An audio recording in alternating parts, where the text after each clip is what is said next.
శ్రీ గురుభ్యో నమః. శ్రీమాత్రే నమః. మా భక్తి టీవీని ప్రోత్సహిస్తున్నటువంటి మా ప్రేక్షకులందరికీ ధన్యవాదాలు తెలియజేస్తూ 5 అక్టోబర్ 2025 నుంచి 11 అక్టోబర్ 2025 వరకు గల కాలానికి రాశి ఫలితాలు ఎలా ఉన్నాయో తెలియచెప్పుకుందాము. ముందుగా గ్రహస్థితిలో మిథున రాశిలో గురుగారు ఉన్నారు. అలాగే సింహ రాశిలో శుక్ర కేతువులు, కన్యా రాశిలో రవి గారు, తుల రాశిలో బుధ కుజులు, చంద్ర రాహువులు ఇద్దరు కుంభరాశిలో, ఇక మీన రాశిలో వక్రించినటువంటి శనిగారు.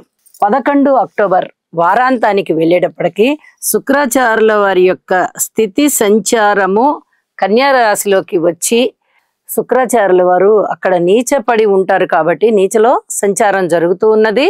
ఇక చంద్రుని యొక్క స్థితి కుంభరాశి నుంచి వృషభ రాశిలోకి వెళ్తోంది. వృషభ రాశిలో చంద్రుని యొక్క స్థితి సంచారము ఉచ్చలో ఉంటూ ఉన్న కారణం చేత ఇక్కడ ఉచ్చ చంద్రుడు అవుతూ ఉన్నారు. గ్రహస్థితులన్నీ ఈ విధంగా ఉంటూ ఉండగా గ్రహ సమ్మేళనాల యొక్క ఫలితాలు ఎలా ఉన్నాయి అంటే శుక్రకేతువుల యొక్క స్థితి అంత పూర్తిగా అన్యోన్యతను చాటదు. చాలా జాగ్రత్తగా ఉండవలసినటువంటి ఇది స్థితి సంచార విశేషం అన్నమాట.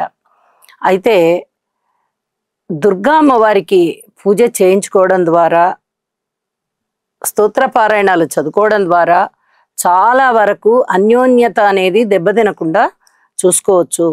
ఇది చెప్పదగ్గ సూచనగా తెలియజేస్తున్నాను. ఇక చంద్ర రాహుల యొక్క పరిస్థితి కొంత అనిశ్చిత వాతావరణాన్ని తెలియచేస్తూ ఉంటుంది. మానసికమైనటువంటి ప్రశాంతత ఉండబోదు. అయితే గురువు గారి యొక్క దృష్టి, నవమ దృష్టి ఉంటూ ఉన్న కారణం చేత కొంతవరకు పర్వాలేదు అని చెప్పి తెలియచెప్పడం జరుగుతుంది. నాస్తిక భావాలు ఉన్న వాళ్ళకి చాలా వరకు ఆస్తికత్వంలోకి వెళ్తారు, ఆస్తిక భావాలు ఉన్న వాళ్ళు చాలా వరకు నాస్తికత్వంలోకి వెళ్తారు. ఇలాంటి పరిస్థితి, ఇలాంటి ఆలోచనలు ఉంటూ ఉండడానికి చాలా వరకు అవకాశాలు ఉన్నాయి. ఇక బుధ కుజుల యొక్క పరిస్థితి ఎలక్ట్రికల్, ఎలక్ట్రానిక్స్, కంప్యూటర్స్ ఇలాంటి వాటి విద్యలలో లేదా వ్యాపారాలలో రాణింపునిచ్చేటట్టుగా చేస్తుంది. చక్కటి తెలివితేటలు, ఉత్సాహము, అన్ని విషయాలలోనూ ముందంజలో ఉండడము, ఇవన్నీ కూడా ఈ బుధ కుజుల కలయిక వల్ల మనకి అవగతం అవుతూ ఉంటుంది. వాటికి సంబంధించినటువంటి వృత్తి, ఉద్యోగ, వ్యాపార, వ్యవహార విశేషాంశాలలో ఉన్నవారు చాలా చాలా ఉత్సాహంతో ముందంజలో ఉంటారు అని కూడా తెలియచెప్పచ్చు. ఇక గురువు గారి యొక్క పంచమ దృష్టి బుధ కుజుల మీద పడుతూ ఉంది. వీరిలో ఉన్నటువంటి విద్య బాగా వృద్ధి చెందుతుంది. అలాగే ఆవేశం అనేది ఏమన్నా ఉంది అంటే అది చాలా వరకు తగ్గిపోయేటటువంటి అవకాశం ఉంది. ఇక శని గారి యొక్క దృష్టి రవి గారి మీద పడుతూ ఉంది. ఇది దేనిని సూచిస్తుంది అంటే అనారోగ్యాన్ని సూచిస్తుంది, రాజకీయాలలో ముందంజలో ఉండడాన్ని సూచిస్తుంది, అలాగే వైద్య సేవల్ని సూచిస్తుంది, వైద్య విద్యని కూడా సూచిస్తూ ఉంటుంది. వైద్యంలో ఉన్నవారు విద్యార్థులు కానీ, లేదా ఉద్యోగస్తులు కానీ, లేదా వైద్యులే కానీ వారికి చాలా బాగుంటుంది అని చెప్పి తెలియచెప్పడం జరుగుతోంది. రాజకీయ నాయకులు కూడా చాలా చాలా లబ్ధి పొందుతారు అని కూడా తెలియచెప్పచ్చు. ఇక రవి శుక్రుల యొక్క కలయిక వారాంతంలో ఉంటూ ఉంది. ఇక్కడ చాలా చెప్పదగ్గ సూచన ఏమిటంటే శని గారి యొక్క సప్తమ దృష్టి శుక్రాచార్యుల వారి మీద కూడా పడుతూ శుక్రాచార్యుల వారు నీచలో ఉన్నారు. అంటే వివాహ బంధాలు చాలా జాగ్రత్తగా నిలబెట్టుకోవాల్సినటువంటి పరిస్థితి.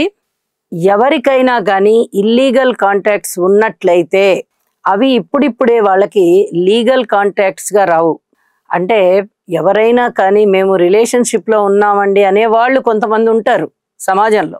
అలాంటి వాళ్ళు త్వరగా పెళ్లి చేసుకుందామా అంటే అంత తొందరగా పెళ్లి అయ్యేటటువంటి పరిస్థితులు వాళ్ళకి ఏర్పడబోవు. ఇది కొంచెం మనసుకి బాధ అనిపిస్తుంది. అయినప్పటికీ ఓర్చుకొని ఉండవలసినటువంటి పరిస్థితి కనిపిస్తోంది.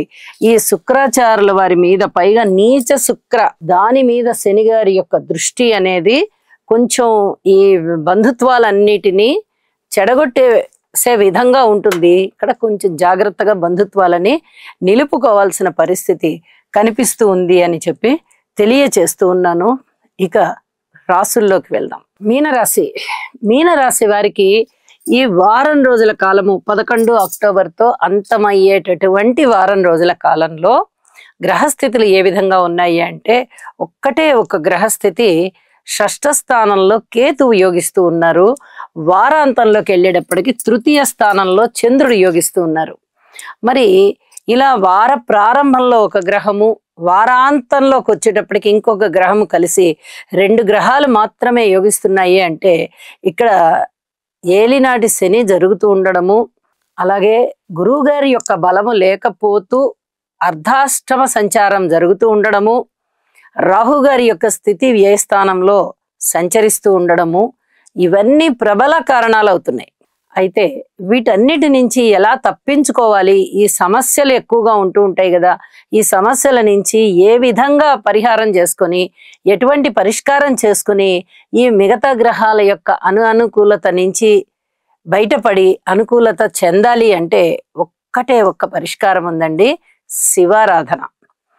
ఎప్పుడైతే శివారాధనకి అధిక ప్రాధాన్యతనిచ్చి మీరు శివాలయంలో అభిషేకం చేయించుకోవడము, ప్రతినిత్యము మీరు నమకం చమకం చదువుకోవడము చేస్తారో చాలా వరకు మీ సమస్యలన్నీ తీరిపోతాయి.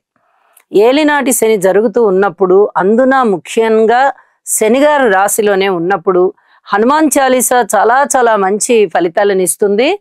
అలాగే శివారాధన చాలా మంచి ఫలితాలను ఇస్తుంది. ఇక్కడ గురు అర్ధాష్టమంలో సంచరిస్తూ ఉండడం కారణం చేత ఇటు విష్ణు సంబంధమైనటువంటి స్తోత్ర పారాయణాలు చదువుకున్నా, అటు శివ సంబంధమైనటువంటి కార్యక్రమాలు, దైవ కార్యక్రమాలు చేస్తూ ఉన్నా కూడా ఇక్కడ అర్ధాష్టమ గురు సంచారము మీకు కొంత యోగ్యమైన ఫలితాలను ఇచ్చే అవకాశం ఉంది. అట్లాగే రాశిలో ఉన్నటువంటి శనిగారి యొక్క స్థితి సంచారము కూడా మిమ్మల్ని అంత ఎక్కువ బాధించకుండా ఉండేటటువంటి పరిస్థితి ఉంటుంది. ఇవి చాలా చెప్పదగినటువంటి సూచనలు. ఆరోగ్య విషయంలో జాగ్రత్తగా ఉండాలి, భార్యాభర్తల అన్యోన్యత విషయంలో జాగ్రత్తగా ఉండాలి. ధనము వస్తోంది ఏదో రూపకంగా అన్న మాటే గాని మనశ్శాంతి కాస్త తక్కువగా ఉండేటటువంటి పరిస్థితి చంద్రుడు రాహువుతో కలిసి ఉన్న కారణం ప్రధానమైన కారణం అవుతూ ఉన్నది. కాబట్టి యోగా చెయ్యండి. యోగా చేసినందువల్ల మానసికమైనటువంటి దౌర్బల్యం ఏమైనా ఉంటే అది తగ్గిపోతుంది అని చెప్పి తెలియజేస్తూ ఉన్నాను.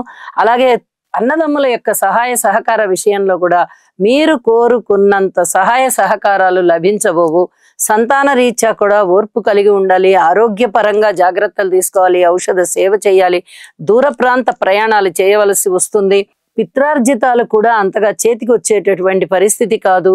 ఇక ఉద్యోగ జీవితంలో పూర్తిగా ఓర్పు కలిగి ఉండాల్సిన పరిస్థితి. స్త్రీలు కూడా ఓర్పుగా ఉండాలి, విద్యార్థులు మరింత కృషి చేయాలి, కొత్త వ్యాపారాలు పెట్టేటటువంటి ఆలోచనని విరమించుకోండి.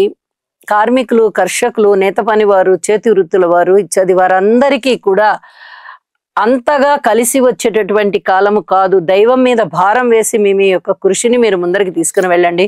వారాంతంలోకి వెళ్ళేటప్పటికీ అన్నదమ్ముల సహాయ సహకారం చాలా చక్కగా మీకు సహకరించే విధంగా ఉంది. అప్పుడు మీరు దొరికిన దానితో తృప్తి పడండి తప్ప ఇంకా సహాయం దొరకలేదే అని మటుకు ఆలోచించకండి.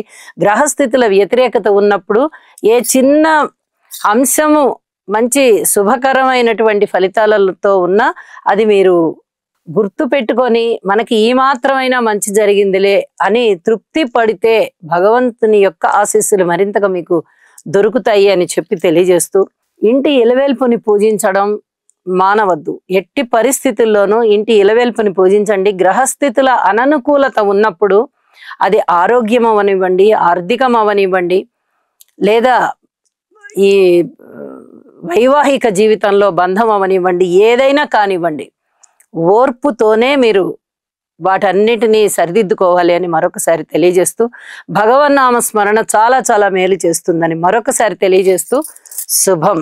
సర్వే జనా సుఖినో భవంతు.